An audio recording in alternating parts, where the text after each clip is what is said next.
The Exodus Ark groaned like a dying beast as it coasted through the void. Its hull plates, once gleaming white, were now streaked with cosmic dust and riddled with the scars of battle. Down the interminable corridors, emergency lights flickered, in a restless rhythm, casting long shadows that seemed to creep along the walls. Every sensor aboard whispered warnings of impending failure. Reactor core heat climbing, air recyclers dipping below safe thresholds, artificial gravity generators sputtering.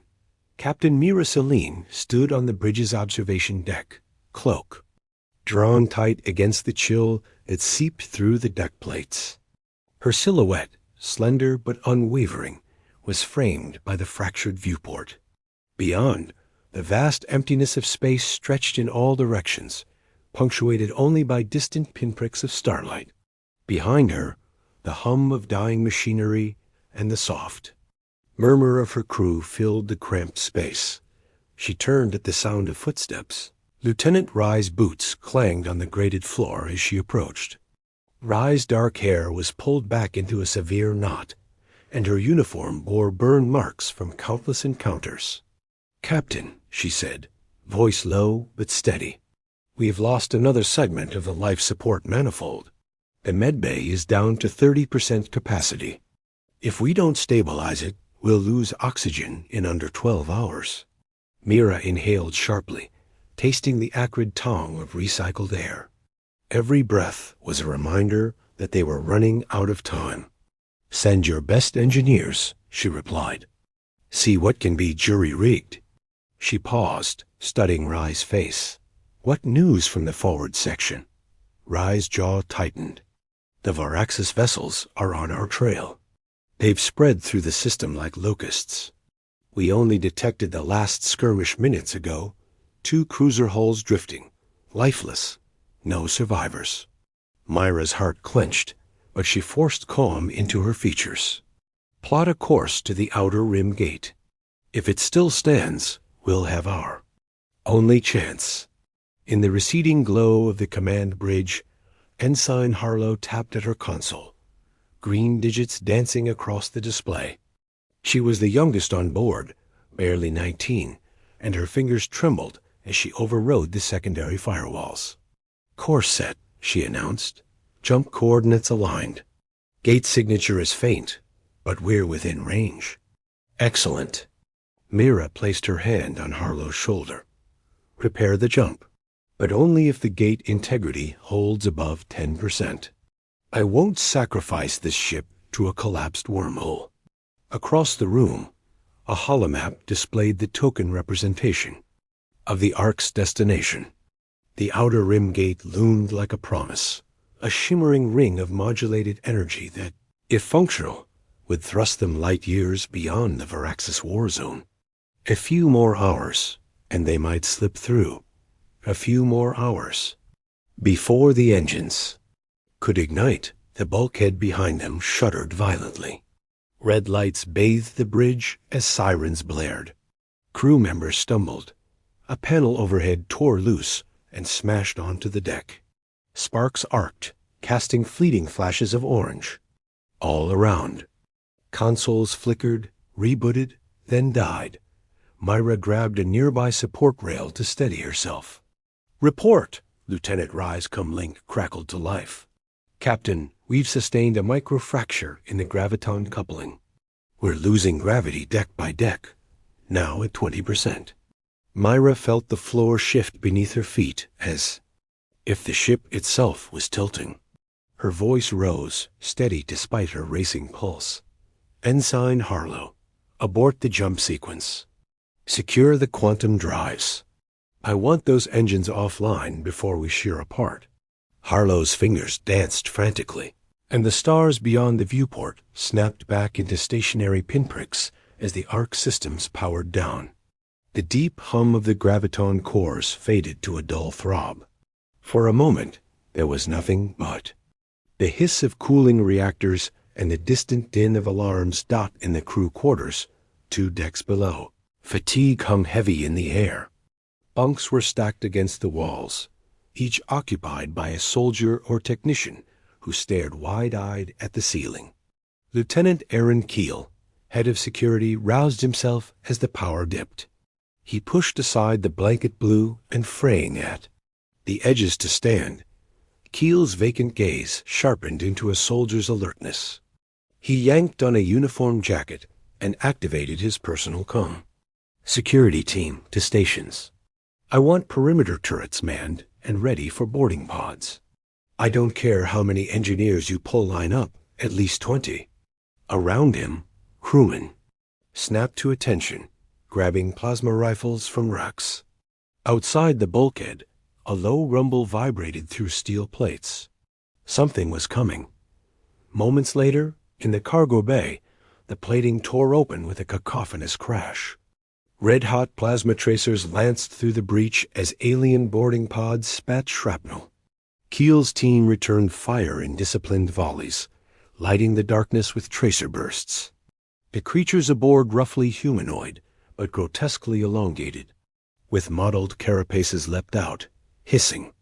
Keel dropped to one knee, pumping round after round into the advancing horde.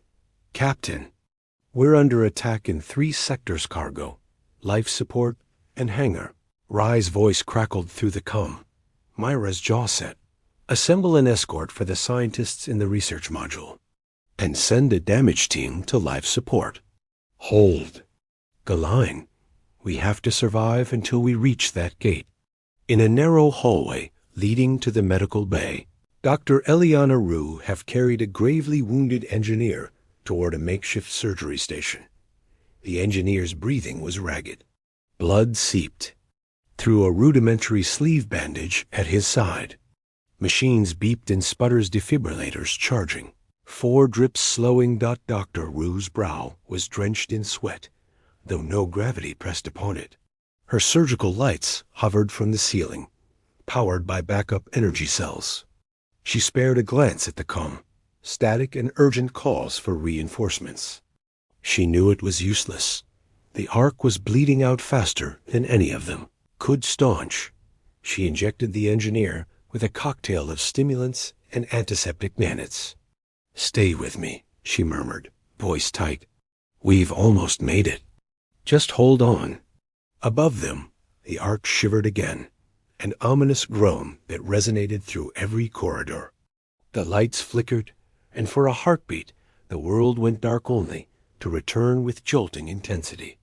Outside, everyone felt it. The Ark had moved. Back on the bridge, Captain Celine studied the readings.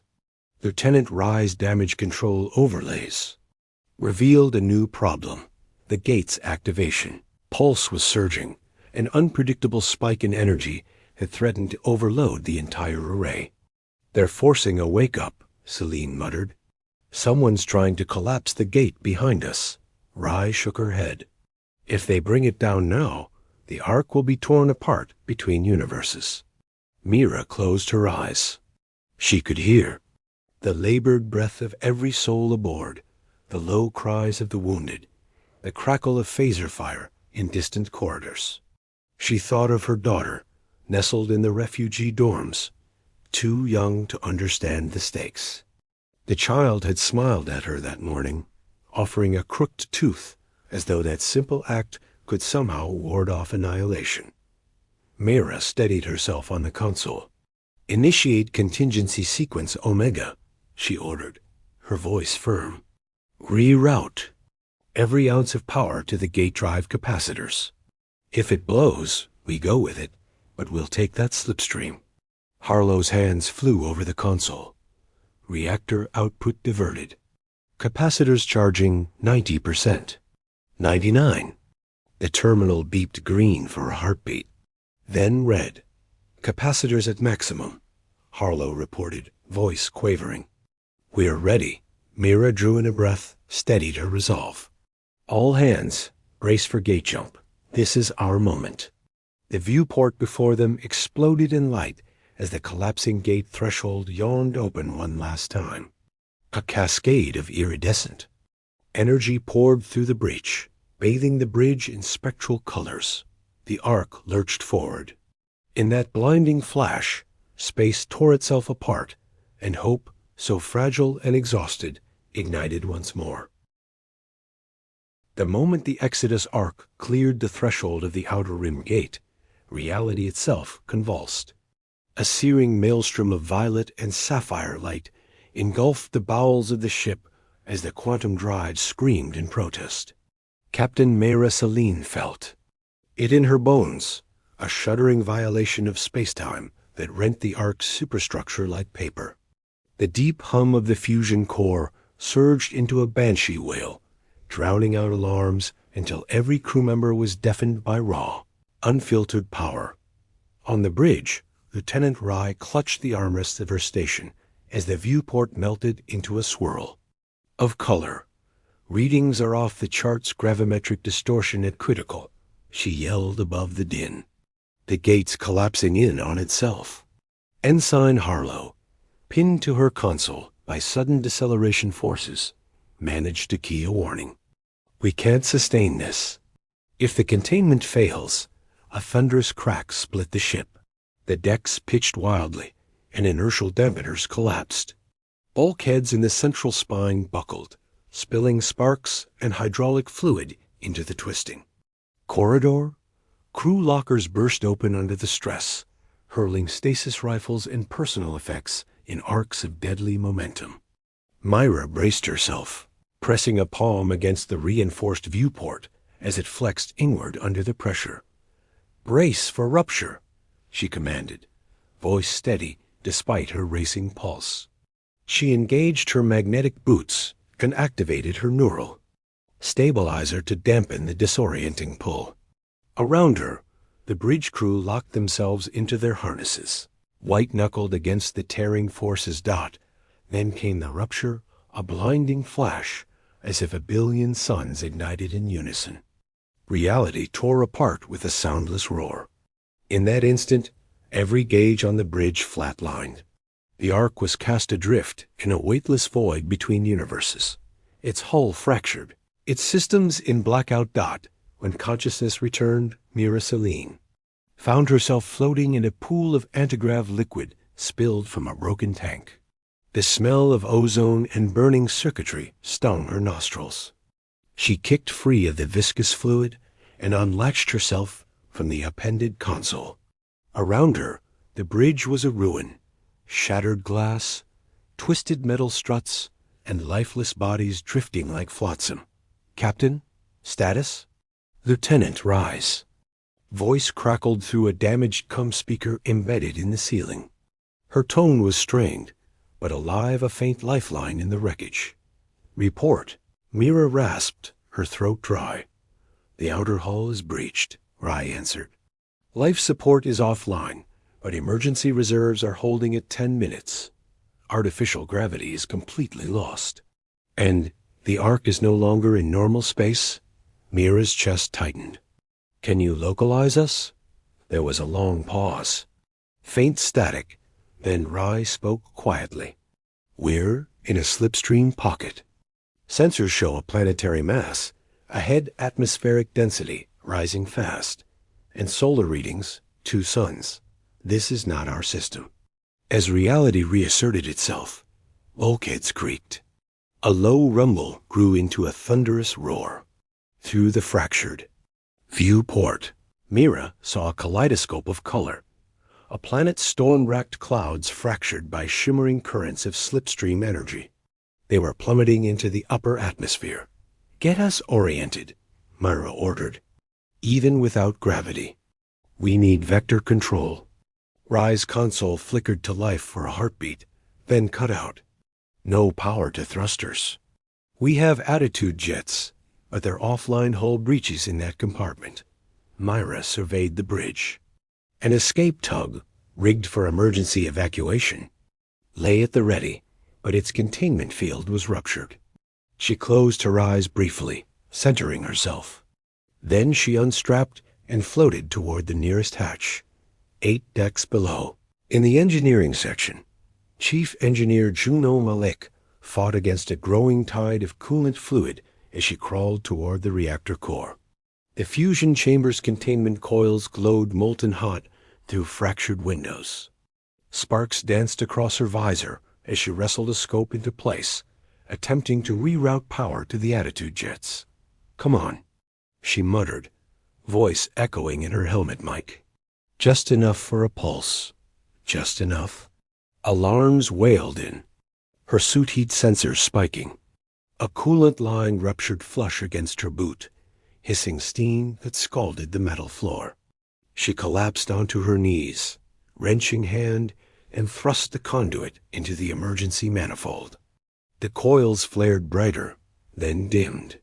A low thrum answered her effort, as if the ark itself exhaled. Through the bulkhead window, she saw rivulets of plasma arc along the corridor ceiling, then vanish into the ship's warped hull. She straightened, brushing soot from her helmet.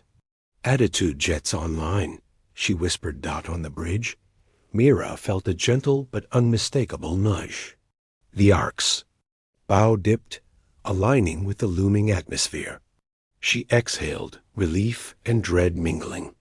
Good work, Chief, she said into her com. Now, hold us together through re-entry. The roar outside swelled as they crossed the exosphere. The viewport rattled. Hull plating turned crimson hot. Below, the planet churned in boiling seas and powder blue clouds. Electrical storms crackled. Across the sky, tendrils of lightning, illuminating swirling vortexes in the stratosphere. Myra summoned Harlow, where she floated amidst the debris of broken consoles. Ensign, deploy the reinforcement nanites, she ordered. Patch the worst breaches. I need more minutes. Harlow's gloved hands worked feverishly on a handheld dispenser. A spray of glimmering motes burst forth, crawling over tiers and fissures like living metal. The hull hissed as the nanites fused with the ancient alloys, sealing cracks and bolstering weak points. Dot, at the same moment, the ark screamed as it plowed into denser air. Plasma burned along its four sections. Glass melted at the edges of the viewport, and the ship trembled under the unrelenting heat. Crews strapped in wherever they could, bracing against the surge. Myra watched the world outside through melting glass. The blue-green seas below beckoned like salvation, even as gravity tore her toward them.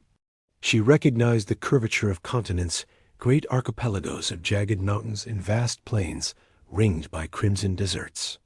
No moon was visible. The twin suns were shrouded by thick clouds. This world was a live dot in the hangar bay. Captain Celine and Lieutenant Keel fought through debris to reach the last intact shuttle. Fires still burned along the bulkhead, but the shuttle's exterior lights flickered on. Keel crushed his come button. Shuttle's operational, Captain. If we can launch before impact. The ark shook violently. On the main deck above, a section of plating tore free, sending a blast of superheated air through the open hangar doors. Keel half-dragged Myra to the shuttle's hatch. Adrenaline and fear driving his movements. Myra turned back toward the trembling deck. This ship has more souls than hatch capacity, she said firmly. We don't leave anyone behind. Keel's jaw clenched, but he nodded. Together, they worked the manual override to lower the hangar bay's magnetic null field, pulling survivors in from the burning decks. Soldiers carried the wounded on makeshift stretchers. Engineers tended to fractured limbs, and medical techs distributed respirator masks that filtered superheated air. Above them, the ark shuddered with a final, monstrous lurch. A section of the deck collapsed, sending a cascade of molten metal and wreckage into the hangar. The cacophony of alarms and roaring plasma was deafening. Mira shouted above the din. Launch now!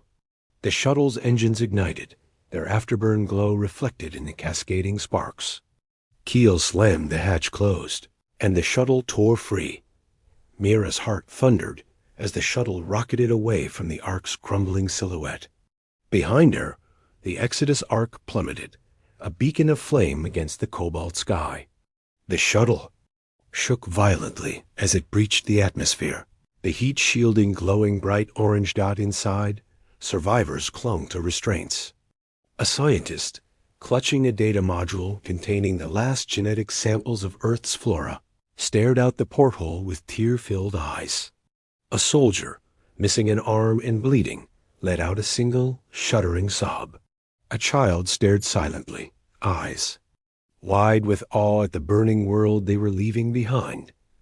Lieutenant Keel engaged the shuttle's stabilization thrusters. "We've got clean flight," he announced, voice hoarse. "Now set a vector for that floating debris field. We might find other pods." Myra pressed her forehead to the cool glass, watching the conflagration below. She had saved what she could, but the Ark, and with it, countless dreams, histories, and memories, had been sacrificed to the void. In its place, this new world awaited, both merciless and merciful, its skies unknown, its fate unwritten dot as they climbed through fracturing layers of cloud. Mira whispered into the hushed shuttle bay, "We fall from the sky, but we will rise. On this world." And with that vow, she turned to face whatever horrors or miracles awaited them on the surface of Phaelus.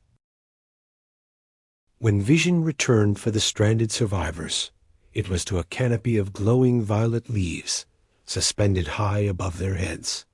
Captain Mira Celine lay on her back in the soft undergrowth, the acrid sting of smoke lingering in her nostrils. She blinked twice before pushing herself upright, every muscle screaming from the shuttle's violent exit. Around her, the other stirred soldiers groaning as they shifted in broken branches, engineers dazed beneath tangled vines, and the wounded clutched rations of emergency serum. The forest floor pulsed with bioluminescence, tendrils of phosphorescent. Fungi wove intricate fractal patterns across fallen branches. Tiny motes of light floated like will-o'-the-wisps in the humid air. The scent was sweet, almost intoxicating, a heady mix of nectar and ozone.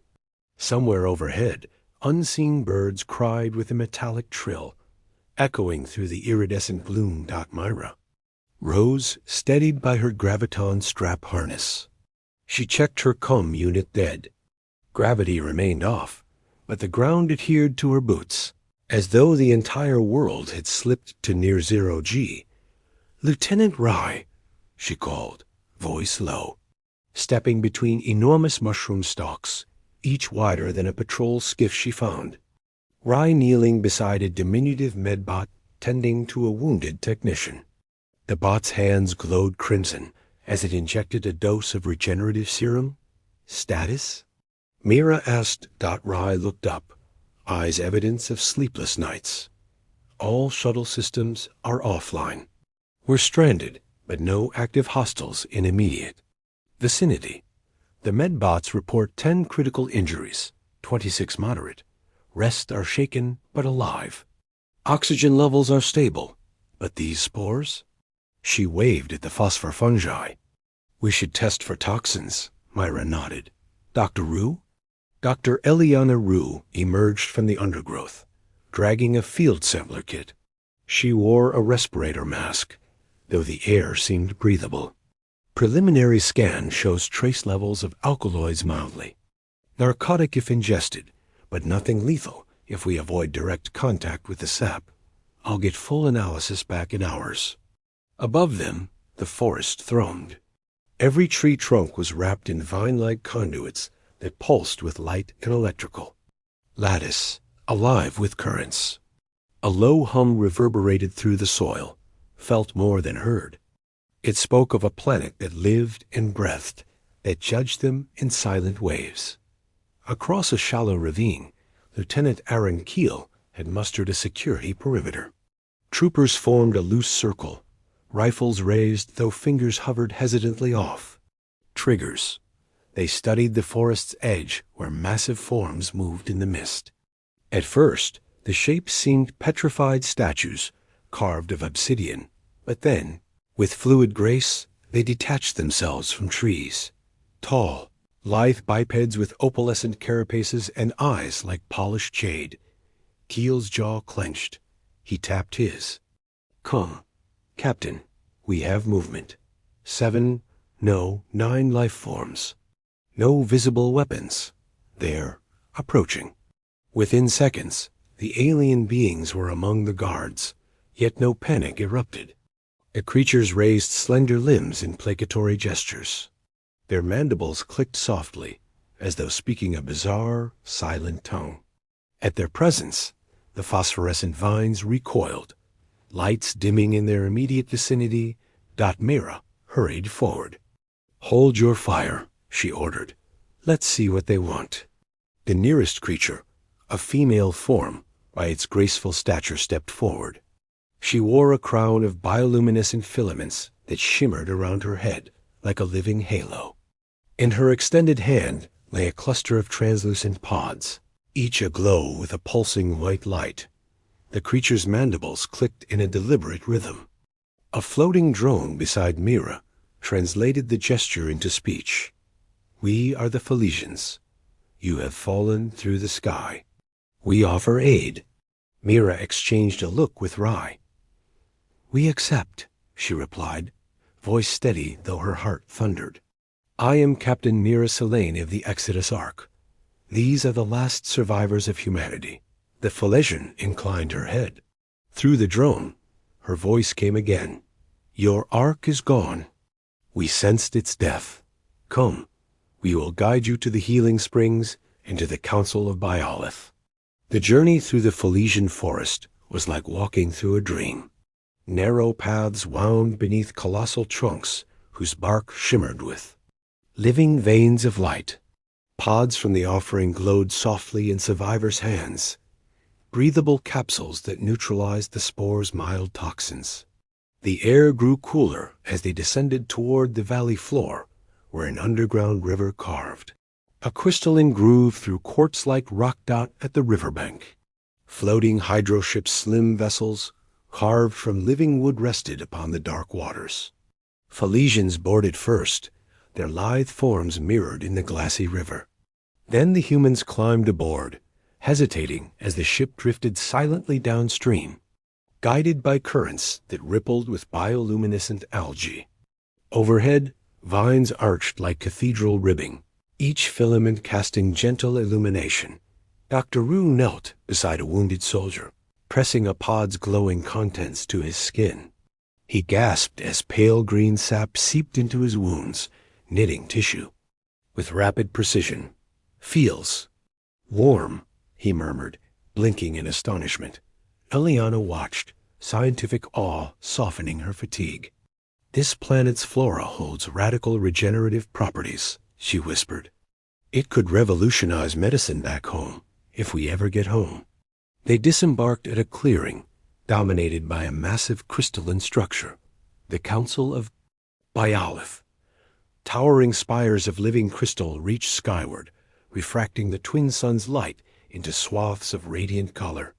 At the base, a circle of Philesian elders waited, each draped in robes of woven vine and quartz. Their faces, serene and ageless, studied the humans with a mixture of curiosity and solemn compassion. The presiding elder, the one Mira recognized from the forest edge, stepped forward. As before, her words came through the translator drone. "Welcome, Captain Selene. We mourn your loss. Phalis grants refuge to those with battered souls." Myra bowed her head. "Your mercy honors us. We come in peace, and we offer what we can in return." The elder's crystalline crown flared. "You carry knowledge of worlds beyond. You have fought a war that threatened life itself. Teach us of the Voraxes, so we may guard our world should they come." A shiver passed through the assembled humans. The Voraxes swarmed slender hive-mind insectoids that consumed star systems were not merely a rumor. Their war had driven humanity into exile. If the Philesians armed themselves, could Phalis become a bastion for human survivors? Or a target for a relentless enemy? Mira took a breath. "We will teach you every lesson we learned, tactics, technologies, even failures. In exchange, we ask sanctuary and the chance to rebuild." She glanced at her crew. Rai, Keel, Rue, Malik, all resolute. Around them, the Philesians watched expectantly. Hope felt fragile and luminous, like the sap that flowed through Phalis's veins. Yet in that crystal court, a partnership was forged. Two species, once strangers, bound by the same will to survive. As the twin suns dipped toward the horizon, the humans were escorted to a settlement carved into the living rock, a labyrinth of luminous corridors and chambers, where bioluminescent flora provided light and filtered the air. Fields of crystal fruits hummed in suspended gardens, and fountains of healing water bubbled from the rock face. Children, both human and Felician, chased glowing orbs that floated like balloons. Captain Selang walked alongside the Felician elder, her uniform still scorched, her eyes wide with wonder. "Your world is beyond anything I imagined," she said softly. The elder's mandibles clicked in what passed for laughter. "Phalis is a guardian world. It listens to those who walk its soil. It protects the pure of heart." Mira nodded. "We will honor that trust. We will learn your ways and share our own. Together we might yet reclaim hope." Above them, vines overhead pulsed brighter as dusk settled, a silent benediction from the living planet. Humanity had fallen from the sky, but on Phalis they would learn to stand again. And when the Varax's swarm finally reached this distant haven, two species, one born of Earth, one of Phalis, would fight side by side beneath the twin suns, defending the fragile spark of all that remained. The morning dawned in a riot of color across the Council of Biolith. Twin suns rose behind crystalline spires, casting prismatic beams that danced on the dew-drenched leaves. Captain Mira Selang stood at the threshold of the great chamber, watching as human and Felician laborers moved like living mosaics among the newly erected structures. Where a barren plateau had stretched only days before, now rose rows of modular domes half-crafted by human engineers, half-grown by Felician bioarchitects, their walls laced with living vines that pulsed with soft emerald light. Beside her, Chief Engineer Juno Malik adjusted the settings on a repurposed arc reactor core. Its fusion output, stabilized by Felician crystal matrices, powered both the dome's life support and the subterranean hydroponic fields where earth seeds had begun to sprout. Juno's usually stern face softened with wonder as she monitored. Glowing seedlings pushing through alien soil. "Within a week," she predicted, "we'll have enough food to feed 100 souls." Mira nodded, her heart swelling. "In a month, we'll expand agritech to the river basin. Between your fusion core and Eliana's breakthroughs in regenerative sap inoculation, starvation will be as foreign to us here as the void we left behind." Dr. Eliana Rue emerged from the growing chambers, carrying a sample vial filled with luminous green fluid. She offered it to Myra with a broad grin. "This compound," she said, "accelerates cell replication in plant tissue by a factor of 10. Felician algae crossed with terrestrial chloroplasts. Our children will eat fruits that glow in the dark." She laughed, a clear, joyful sound that echoed strangely in the crisp air. Mira clasped Eliana's shoulder. "You've given us more than medicine. You've given us a future." That future was being etched in every corner of Phalis. Soldiers under Lieutenant Aaron Keel drilled alongside Felician guardians along the Twilight Ridge, where the first defensive bulwark would rise. Their training melded human tactics, cover fire, coordinated maneuvers with Felician combat arts. Elegant, whip-like strikes of energy spun from bioluminescent filaments in their carapaces. At their feet, the terrain shifted as the planet itself responded, roots writhing to form trenches, vines knitting into barriers, crystal spires erupting to serve as watchtowers. Keel watched from the ridge's crest, arms folded, as Captain Celine joined him. Below, the men and women she had once led in the endless corridors of the Ark now moved with purpose under an alien sky. "They adapt quickly," he observed, voice quiet. "Faster than I'd have thought possible." Myra followed his gaze. "Hope is a powerful teacher," she replied. And they've seen what despair looks like. She inhaled the cool wind, tinged with ozone. Yet every lesson we learn here will one day defend more than these hills. The Vorax's swarm is out there, far behind us, but ruthless in its pursuit. Keel's jaw tightened. The Philesians have never known war. They don't grasp its relentlessness. Myra placed a hand on his shoulder. Then we will teach them not to become like us, but to stand with us. We'll share every tactic, every strategy. Together, we'll forge a defense that even the swarm cannot breach. In the heart of the crystalline council chamber, a vast hollow projection rotated above a living basalt table. Ensign Harlow and a cadre of Philesian scholars stood transfixed by a three-dimensional model of the Varaxis hive mind. Countless hexagonal nodes pulsed in scarlet light, each representing a colony ship, an invasion axis. Data streams traced the swarm's trajectory through fractured space toward Phalis. Here, Harlow pointed, they'll slip through the shattered gate's remnant slipstream, entering this quadrant of space. She traced a curved path that ended just beyond the orbit of Phylus's third moon. We have 30 standard days before the first tendrils arrive. A Philesian elder, her quartz-laced crown gleaming, swiveled to face Mira. Through the translator drone, her voice echoed, 30 days to prepare. Time is measured differently in our world, but we will devote every cycle. Phalus will stand. Myra bowed. Thank you. And we will stand with you. She gestured to the models of hybrid weapon platforms, plasma turrets woven into living, crystal towers, sensor nets grown from vine beacons that would detect dimensional rifts. These systems must be operational within 3 cycles. We'll need more hands, engineers, soldiers, healers. Send word across the valley. All survivors must contribute. By midday, the assembly grounds filled with the survivors of the Exodus Ark. Each man and woman carried a marker of loss, scarred limbs, hollow stares, memories they could not voice.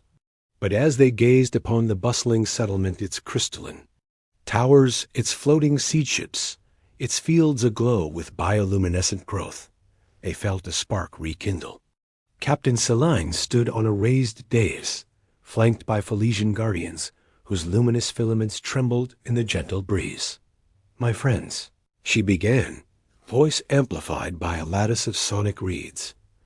We arrived on this world broken and bereft. We carried only our memories, our wounds, and our fear.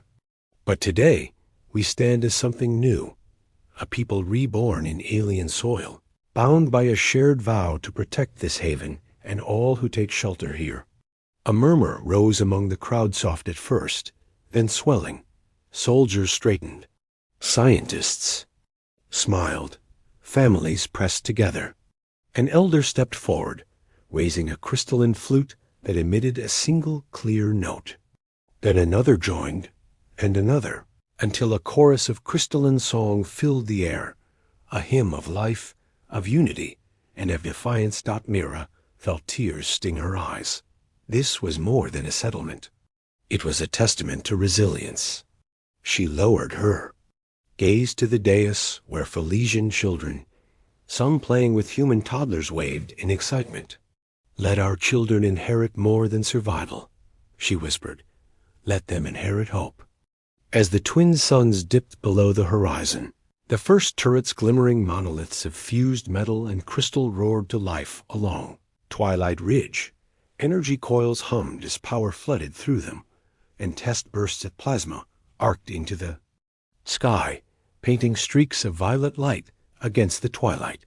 In the distance, the fields glowed like a carpet of stars, each pod of crystal fruit, a miniature beacon of sustenance. Myra stood beside Chief Engineer Malik and Lieutenant Keel, watching the test fire. It's beautiful, Malik murmured. A defense system that lives and breathes. Keel cracked a rare smile. Better than any bunker I've ever built. Mira placed her hand on the cool surface of a turret's crystalline shell. Tomorrow, she said, We'll survey the perimeter. We'll set sensor arrays in the canyons and secure the hydroships on the river. Every step we take is a step closer to a future the Varaxis cannot touch. Moloch and Keel both nodded. Around them, the settlement's lights flickered on, one by one lantern pods illuminating walkways, crystal lamps glowing atop guard towers, and the council spires reflecting the last rays of sunlight. In that moment, the darkness beyond felt. Less daunting, the approaching storm less inevitable. Captain Celine inhaled deeply, tasting the sweet tang of regeneration in the air. When all hope was lost, she whispered to the night, we fell from the sky, and here, on this living world, we have risen again. And with that vow, under Phalus's twin stars, humanity's spark ignited a beacon of hope that would burn bright against any shadow.